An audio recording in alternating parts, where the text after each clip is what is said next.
Greetings everyone, my name is Anto. Welcome to another Cursed Sands of Ashk campaign diary. If it's your first time joining us, this is the campaign diary for my current homebrew game where I talk about the events that have happened and the decisions that I've made behind the screen, give you some insights as to why I've made those decisions and kind of my thinking as a dungeon master, and hopefully help you with some ideas for your game.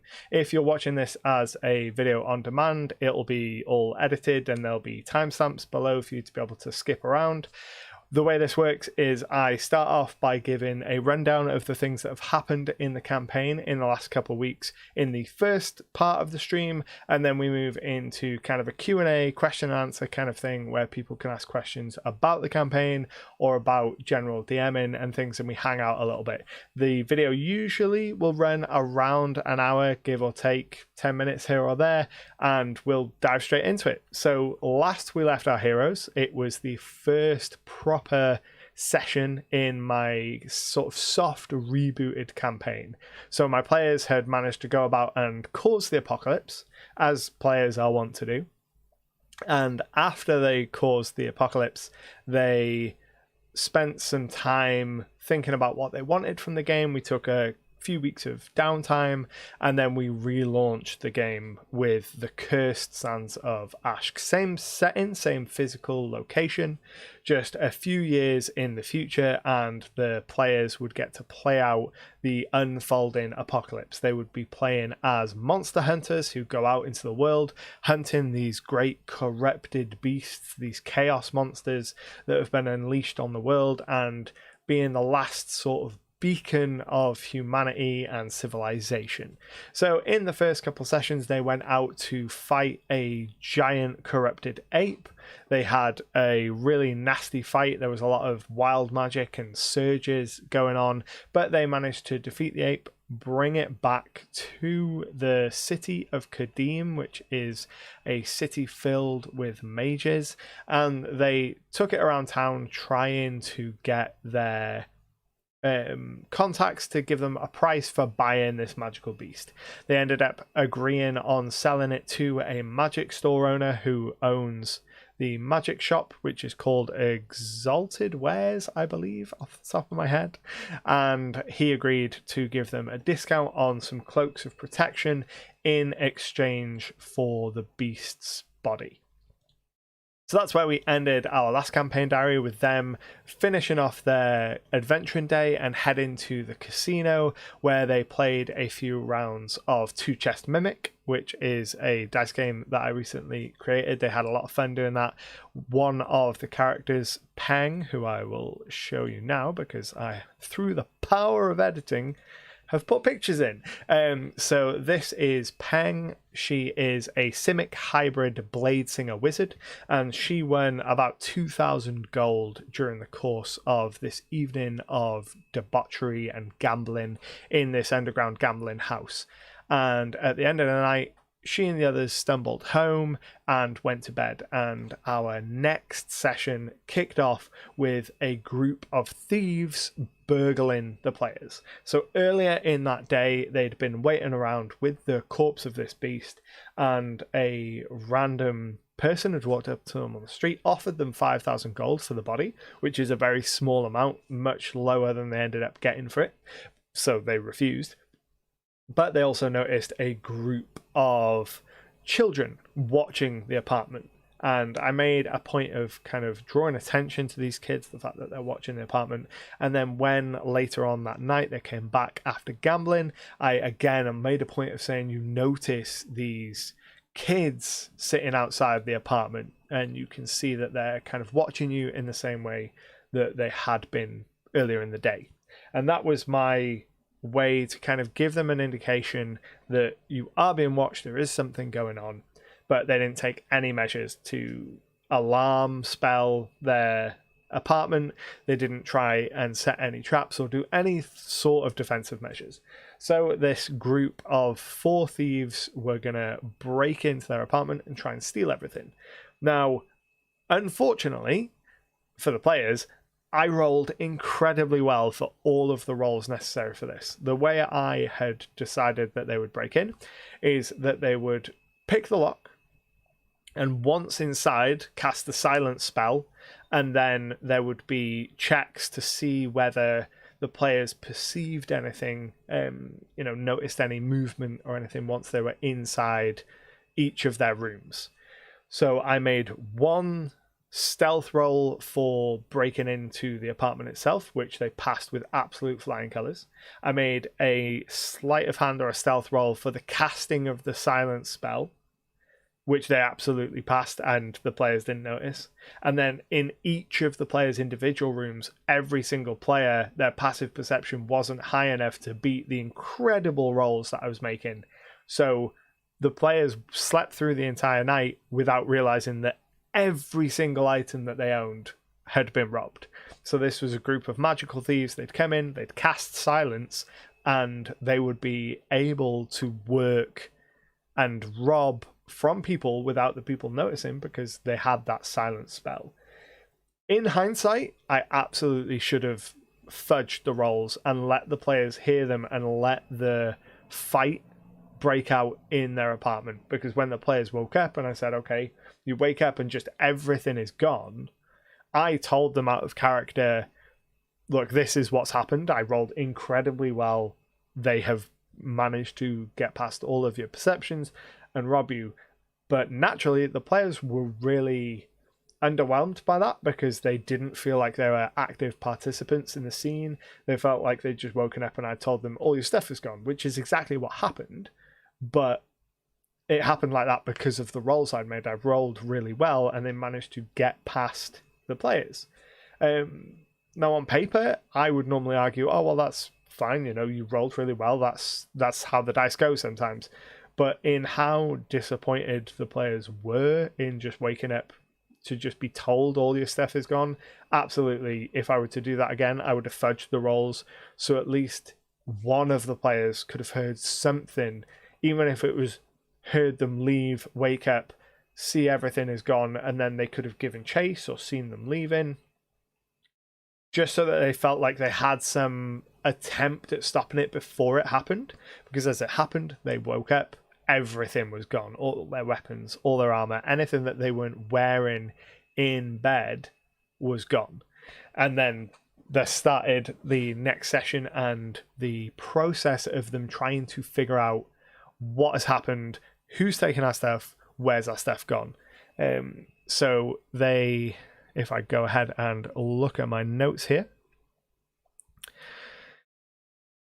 so they remembered seeing some children the night before after the fact.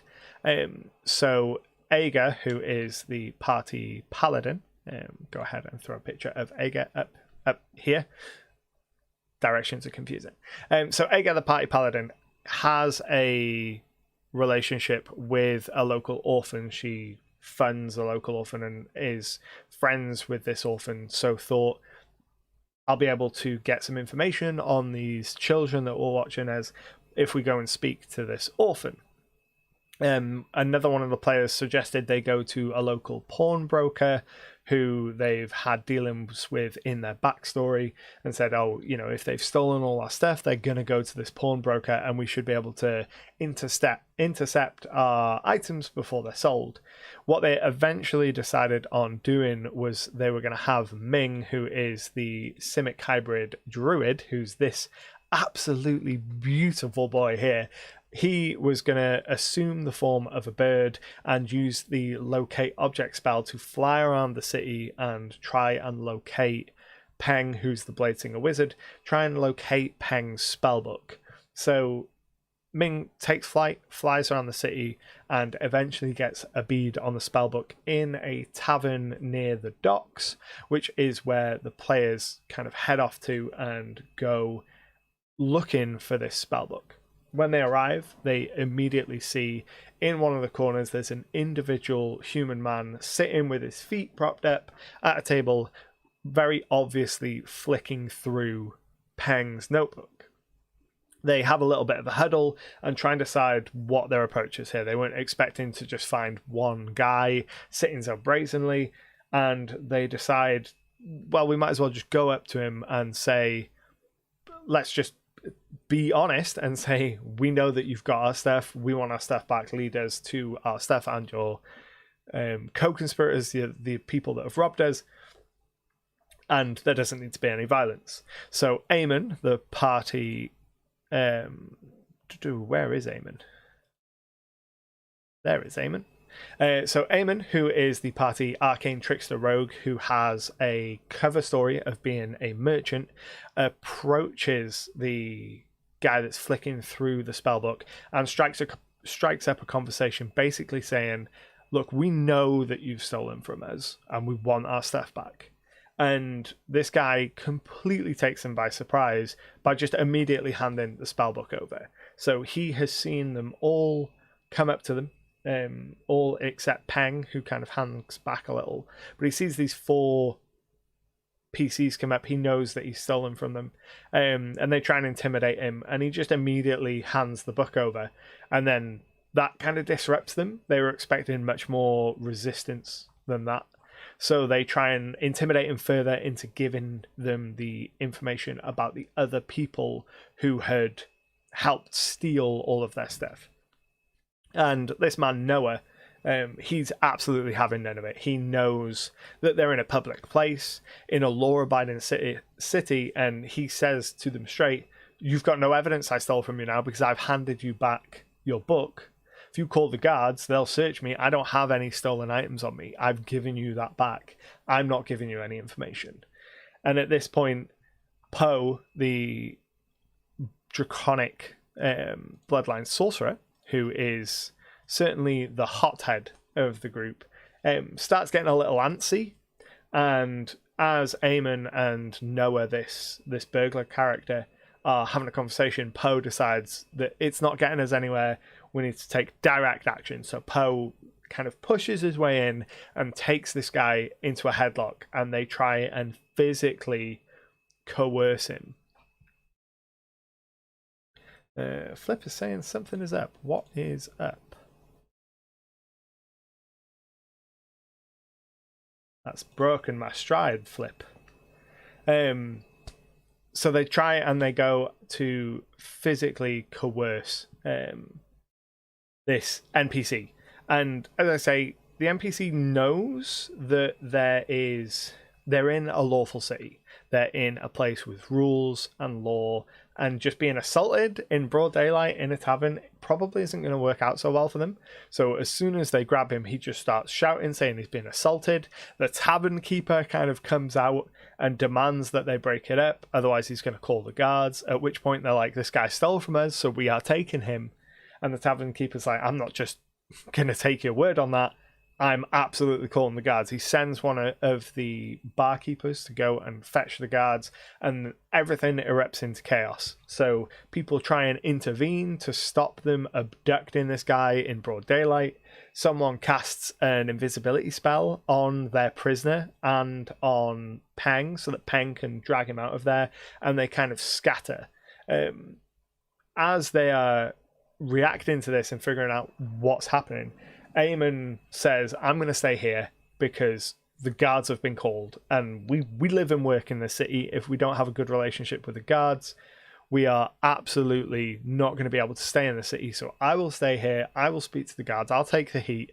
I will diffuse the situation with them, and I will meet up with you after. So everyone else, they kidnap Noah, one of the people that robbed them, and they all scatter to the winds, and Eamon stays and waits for the guards.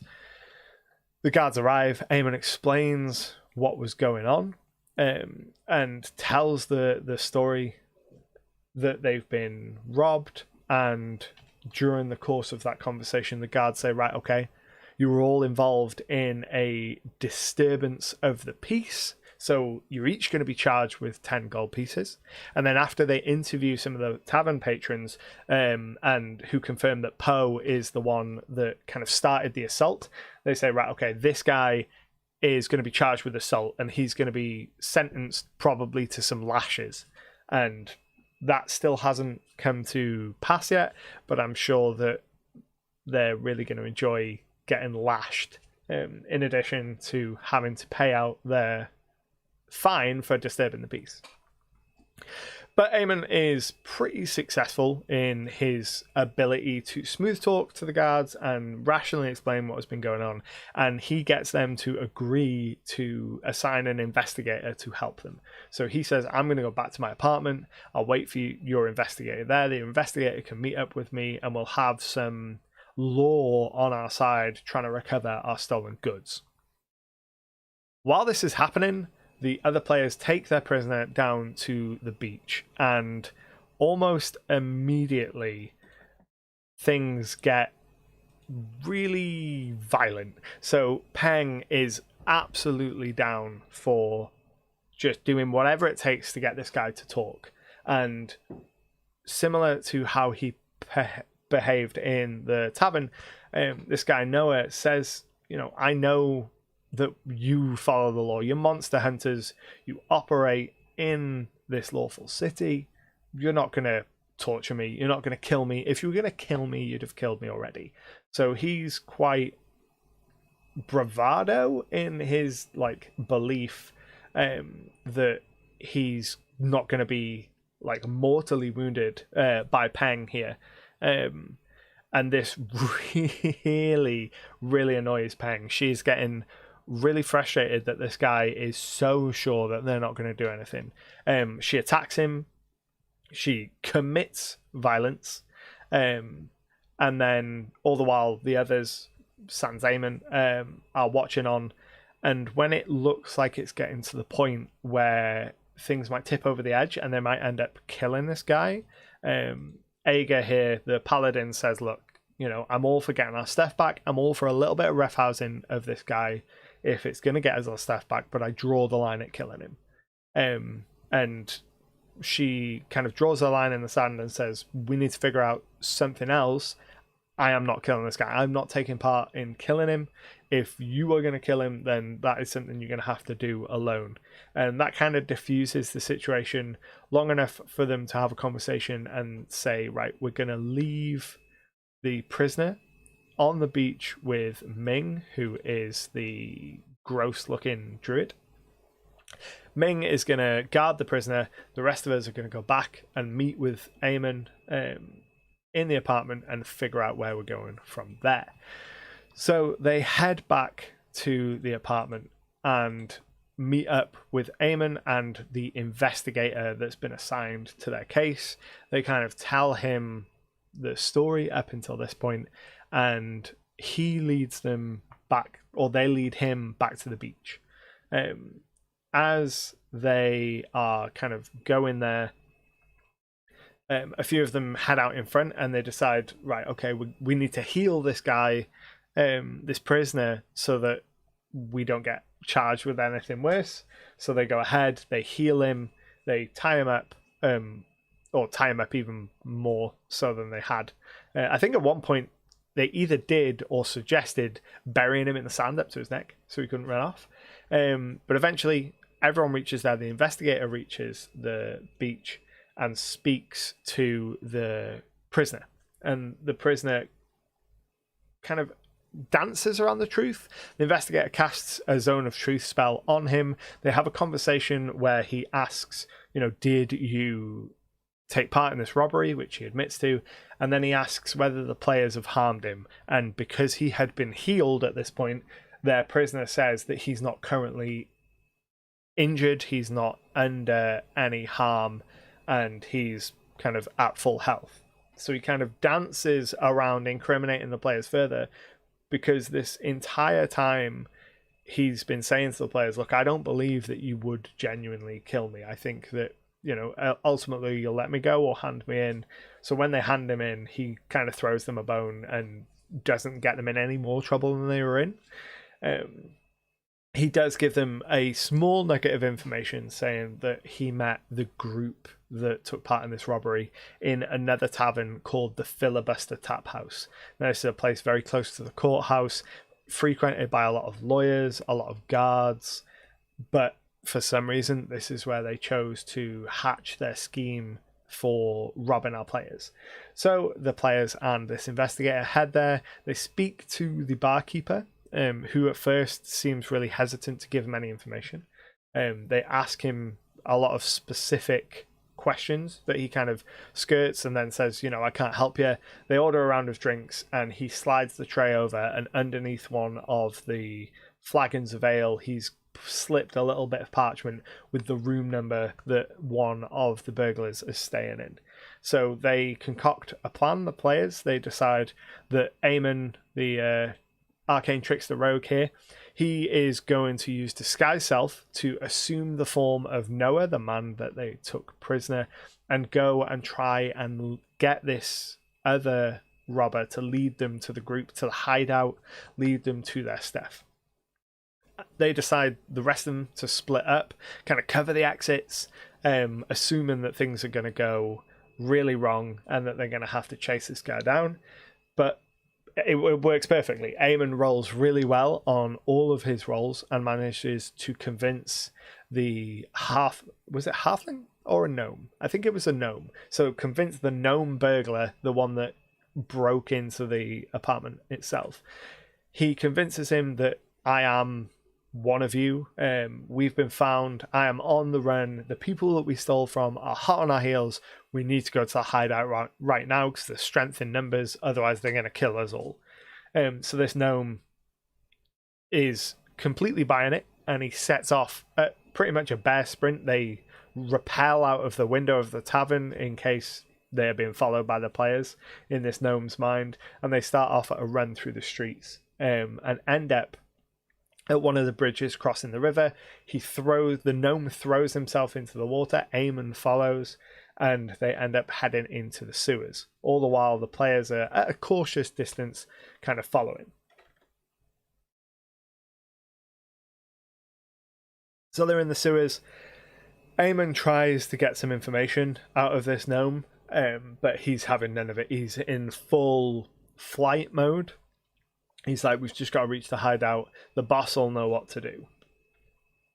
All the while, the rest of the players are kind of following along, but at a little bit of a distance, enough of a distance that it means that they have to start looking for the clues to follow them through the sewers, which really slows them down and puts them a little bit behind the front group of Eamon and this gnome, who eventually reach the safe house where a man called Faisal and then the fourth member of the group are waiting, and they arrive and the gnome kind of declares, we're being attacked. They know about us, our fellow robber here that Eamon is disguising himself as.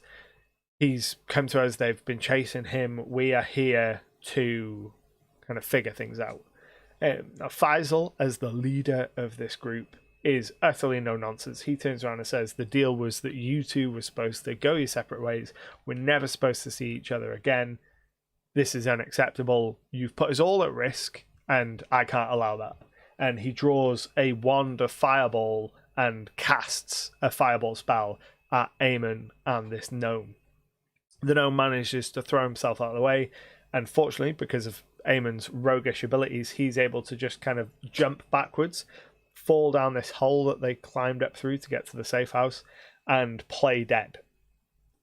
That is probably what saves Eamon's life in this encounter, because immediately after that, they start going through the process of trying to gather all of their stolen loot to get out of there. Eamon's at the bottom of this ladder underneath the safe house, pretending that he's just been hit by a fireball, and he decides, I'm going to go back up there and I'm just going to get involved. So he climbs back up the ladder, he charges in, and combat begins.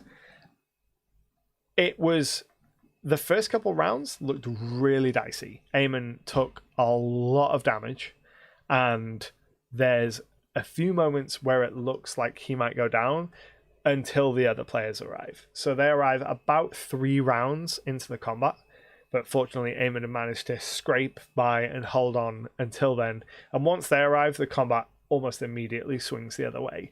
Peng climbs up the ladder and uses her magic to cast a banishment on the kind of muscle of the group, which just completely removes him from the fight for the entire duration. And then the others climb up and join the fray. Things were relatively balanced in that fight up until the point where Ming, the druid, cast the spell Summon Woodland Creatures, I believe, or Woodland Beings. And he summons a Sea Hag, and the Sea Hag is kind of Ming's signature summon. And the Sea Hag has a frightening presence about her, so she causes Faisal, the leader of these thieves, to become frightened and try and flee from her. And very soon after that, they're able to defeat Faisal. Eamon is able to get up there and get a critical hit for the killing blow, and they disarm and take prisoner the gnome and the banished muscle when he comes back. Ming is a Simic hybrid. So once they've bound all of their prisoners together, the investigator that's traveling with them arrives, and he essentially tells them, I'm going to take these two into custody. I can see that there's a lot of items here, some of which are yours, some of which belong to other people, and other kind of missing items cases that the NPS have got open at the moment. And there is a chest of gold. And the investigator basically says to them, you just take that gold, because I can't prove that it's not just all your gold. So you take all of that chest as your payment, take your items, leave everything else with me, and I will make sure it gets back to where it's going to. So they end up with, I think it was about 500 gold on top of everything that they reclaimed. And then they head back to their apartment at the end of the day to rest and try and recover from that encounter. Even though the process of them waking up and just having all their stuff gone was really underwhelming for them as players, it taught them a valuable lesson, because immediately as soon as they get back to the apartment, then Peng is like, I am gonna cast an alarm spell everywhere else and make sure that this doesn't happen again. They did try and have a look to see if they could grab anything else. They took the Wonder Fireballs, but they very soon after realized that it was a single-use thing, because one of the defining features of the city that they're in, of Kadim, is that the Artificers Guild have been pumping out single-use magic items like wands to arm the local guards with the magical protection service, to make sure that there is magic present in the city. So the following day, they wake up, they've not been robbed a second time. Everyone is very appreciative of that. And they decide, we need to go and pick up more jobs. We've got things that we want to buy. There's magic items that we want to get. So they head to the Hunter's Lodge and they pick up a job from the Artificers Guild. Those of you that keep up with the world building streams, when I was world building Kadim and working on the Artificers Guild, I wrote about an elf called Mordecai, who is kind of a tinkerer and an inventor. Their mission that they pick up from the Hunter's Lodge is to go out into the world and find him. He's gone missing. He was off field testing a new magical item, a wand that he thinks is going to be able to detect the corruption that's in these beasts and be able to tell whether any of the humanoid creatures that come into the city are corrupt. And he was going field testing that out in the corrupt wastelands, and he has gone missing. I'm just going to mute myself while I cough. So they pick up that. They agree to a price of, I believe, 1,500 gold if they're able to recover the wand and his research. And if he is alive and they're able to bring Mordecai back, the price is 2,000 gold.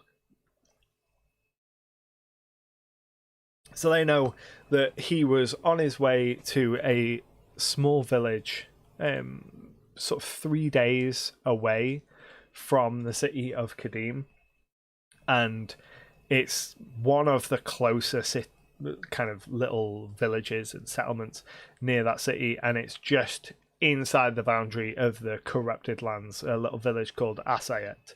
And that is where they head off to. They gather all their supplies and they head off. On the way, they are waylaid by a group that attempts to try and commit highway robbery on them, but they spot them coming a mile away. Eamon has his familiar flying over, sees them from a distance, and they're able to basically get the drop on these bandits, and no one even rolls initiative because they get the drops so well on these bandits that the bandits have to surrender. Like, they overwhelm the bandits and are able to disrupt this highway robbery. They realize that these people are destitute and have nothing, so they give them a little bit of gold and tell them, go to Kadim and set yourselves up. You don't need to be trying to rob hunters out on the road, because the next people almost certainly will kill you.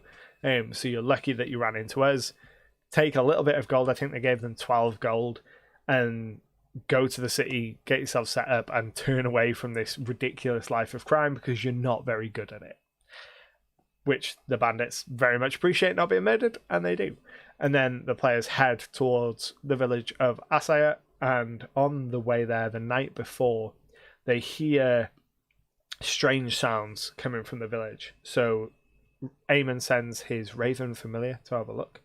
And as the raven is flying over the village, something emerges from a hole, some winged creature, and very quickly closes the distance on the familiar and just consumes it, just swallows it whole and destroys it. So the players decide, we are not going in here during the nighttime, we will wait until it's day. They camp about a mile away from the village under the shelter of some sand dunes, blocking the line of sight between them and the village. And then in the morning, they head down into the village. And immediately, this place looks like a battle zone. This is the front line of where this corruption is spreading. This is a place that has been taken over by corruption. The buildings are ruined. The citizens that haven't fled have all been killed. And as they are walking through the streets, they find like a blown out building filled with bodies. And one of them believes that they see something kind of moving in the body, so they go to investigate it. They assume that maybe it is Mordecai, the guy that they've come here to locate. So Peng walks towards the pile of bodies, and she basically just walks, arms outstretched, and just shouts for Mordecai and says, if you're there, come on, reveal yourself. And she walks right into a redcap nest. So this pile of bodies, amongst it, there's discarded pieces of skin and things, and just a redcap emerges wearing someone else's face as Peng walks up to this pile of bodies, and then it leaps on it and attacks. And I think 5 more come out. I think it was 6 redcaps in total, all of them corrupted. So corrupted creatures in this setting do get a variety of buffs. They're immune to being charmed, they hit a little bit harder, they've got a little bit more health, but most importantly, when they are bloodied and reduced to 50% HP, they start rolling on a corrupted chaos wild magic surge table. So there's a whole bunch of results that they can get from that. So as they get bloodied, they become incredibly dangerous. And during the course of the fight, Ager charges in, being the frontline trooper, and tanks, I think, 3 redcaps at one point. And over the course of 3 or 4 rounds, she goes down. And shortly after that, Peng is able to reduce one of the redcaps to that bloodied condition, which triggers a surge, and that's when all hell breaks loose. So the following round, Ming, the druid, the gross-faced druid, casts a lightning storm and summons lightning down on 2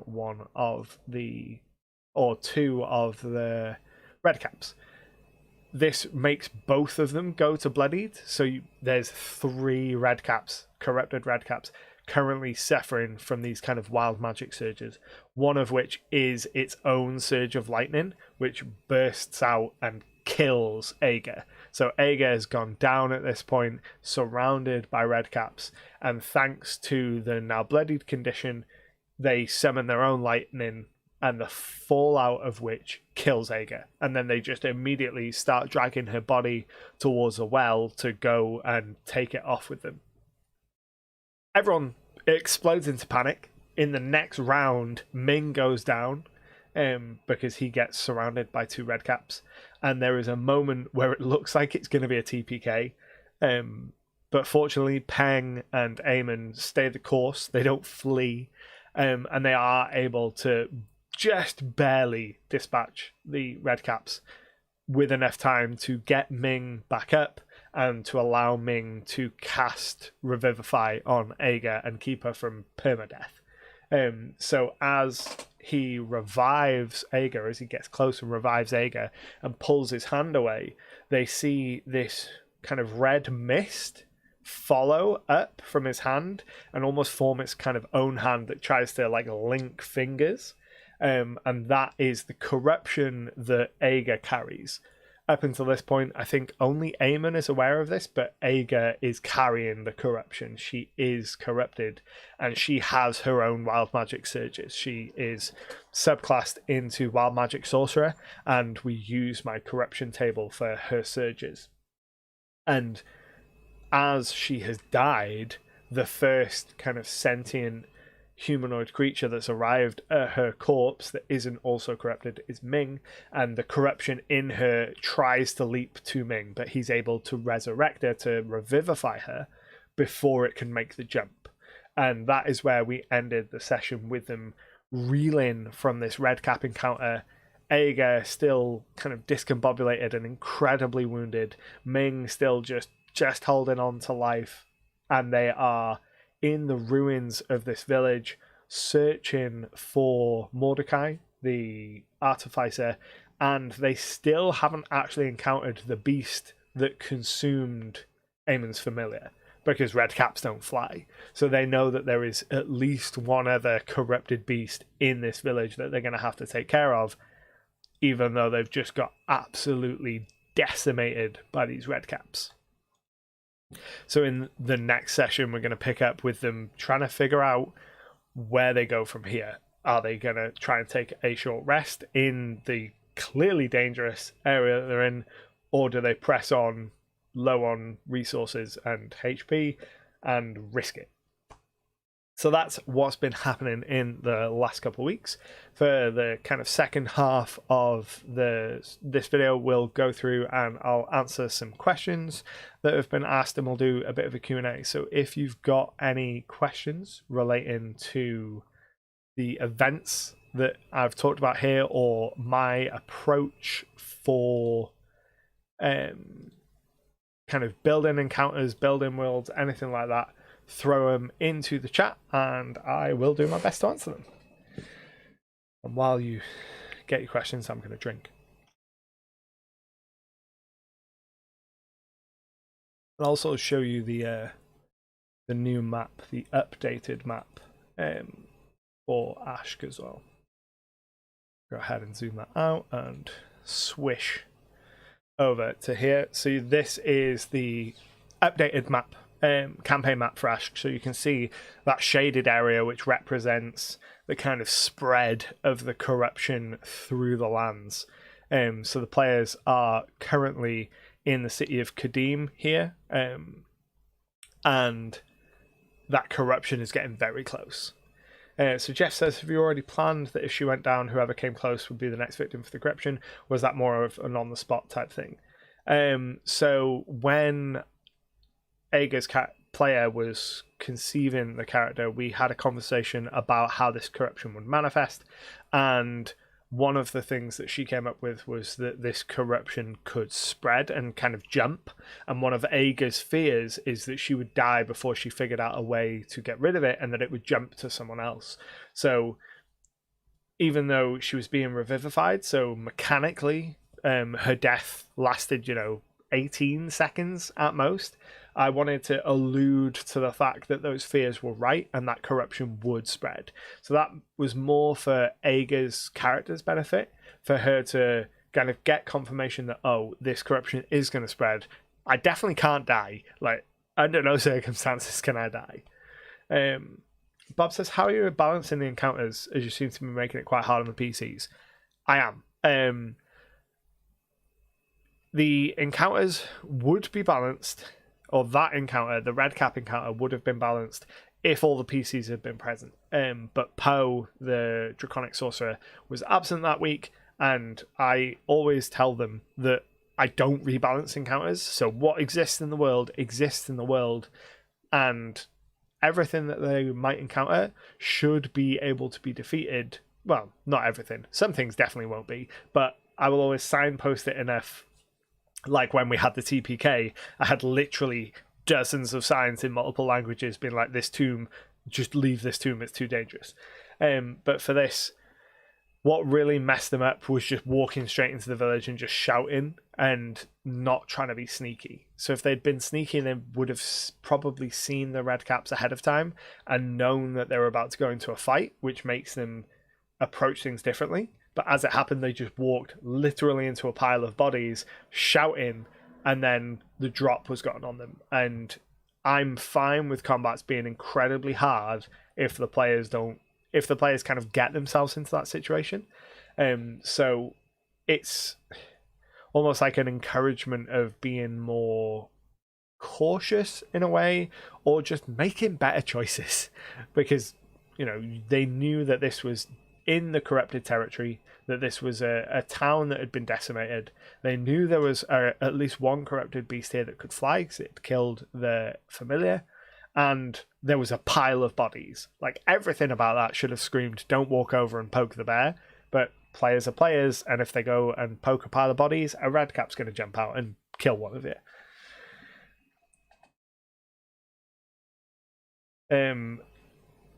In general, I have tried to express to the players that corrupted creatures in particular are exceptionally dangerous, and they should express more caution when encountering them. But again, it was one of those situations where they walked into it and they had no forewarning. It's very, very much like The Witcher in that sense. If you play the Witcher games, if you go into a monster fight unprepared, the monster will probably absolutely decimate you. But if you research the monster and know what oils to use and what they're vulnerable against, and you make those preparations, it makes the fights much easier. And when we had our campaign check-in before we kind of rebooted this and started the Cursed Sands, one of the things that they'd expressed was, we want that kind of Witcher Monster Hunter World vibe where we go out and we hunt these monsters. And I said, okay, but that does mean that you are going to have to be proactive in figuring out about these monsters, otherwise they are going to cream you.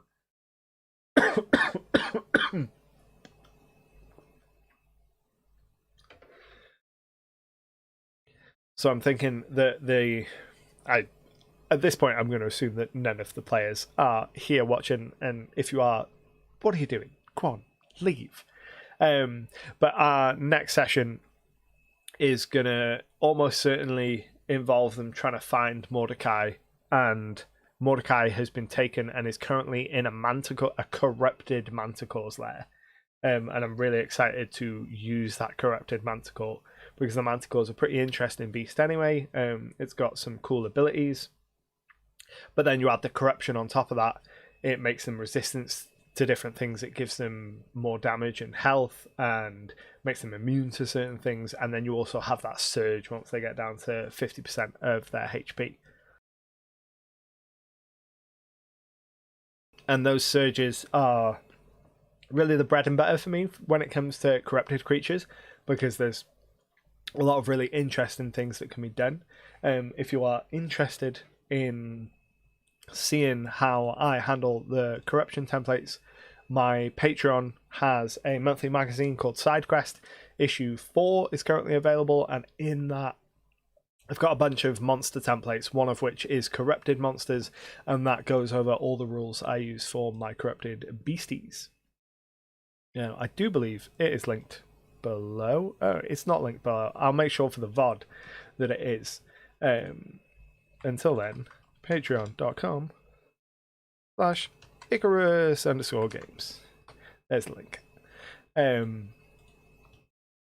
And that's got all those different corrupted monsters. I think there's 11 different templates there for really quickly applying different ability changes to your monsters, giving them different abilities, changing their stats, and changing their CR without having to do a bunch of the calculations. But it does make the monsters much more deadly, so I'm really interested to see how the players approach this manticore. Because there'll be clues in the village as to what it might be, and if they roll well enough, they'll know exactly what it is. If they don't roll well enough, they'll have a vague idea of the kind of creature. It's big, it's winged, it seems to have, you know, multiple different kinds of tracks and things. And then they'll have to figure out how to deal with it. And if they make poor choices, they make poor choices, and bad things will happen to them. I have every faith that they'll be able to deal with it. The much more narratively interesting thing for me is that they're here looking for an artificer who's working on a way to detect corruption, and one of them is corrupt. One of them has this corruption inside themselves. So it's not in their best interests, really, to help the research of this magical item, of this wand, because then they'll be able to use it to find out that Ager is corrupt. So I'm really interested to know how she deals with that, because that pertains directly to her. We are coming up on around 50 minutes, so we've got about 10 minutes to go. So go ahead, any more questions that you've got, throw them into the chat and I will get through them before we end off the stream. I will make a note for myself to make sure that the VOD, if you're watching this on the VOD, there will be links to my Patreon and all of that good stuff down below for you to be able to get a copy of SideQuest, to be able to get those corruption templates and those 10 other monster templates for you to be able to change the stats of your monsters really easily. And I'll go ahead and grab that right now and pull that in. I imagine that the next session that we run will almost certainly be entirely them searching for Mordecai, finding Mordecai, and dealing with the corrupt Manticore. On paper, they should be able to fight 2 corrupt Manticore. Whether or not they will be able to, it remains to be seen. I will introduce them one at a time, which is something that I quite often do when I'm building encounters. If I have an encounter with multiple creatures, a lot of the time I like to add them. I like to make the players aware of them one at a time, because that gives me another dial to control in the balance. So if they start the fight against a single Manticore, if they've not rested, or if they don't do any preparation, a single Manticore will probably be an F. But if it looks like that combat is going to be far too easy, then that second one that I have already planned for will emerge. But if they really struggle with that first one, I've got the dial to be like, okay, there is only one Manticore here, because I want to be, wary of just murderizing them. They find what they find, but where possible, I like to give myself enough tools to make sure that I'm not throwing them into something that they clearly weren't ready for, and everyone's fun gets ruined because they're all dead, because being dead is no fun. Not when you're all dead. If one person dies, I'm fine with that. That can be juicy drama. If everyone dies, then that can also be juicy drama sometimes. But we've recently had a TPK. I'm not really eager for another TPK just yet.